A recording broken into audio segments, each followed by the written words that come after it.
Believed to have been designed by Gustave Eiffel, the mastermind behind the Eiffel Tower, the Iron Palace's origins are somewhat mysterious. Constructed in the late 19th century, it was reportedly intended for Madagascar, but ended up in Angola after the ship carrying it was diverted by the Benguela Current. The building was then assembled in Luanda by the Companhia Comercial de Angola. Throughout its history, the Palácio de Ferro has served various purposes, including as an art center during the colonial period. After years of neglect, it underwent significant restoration in 2009, funded by the Angolan diamond company Endiama and executed by the Brazilian construction firm Odebrecht. Today, it stands as a symbol of Luanda's architectural heritage and is considered one of the best examples of iron architecture in Angola.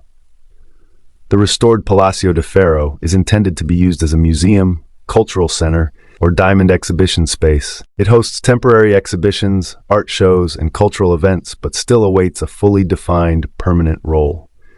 The Palácio de Ferro represents a rare fusion of European engineering and African colonial history,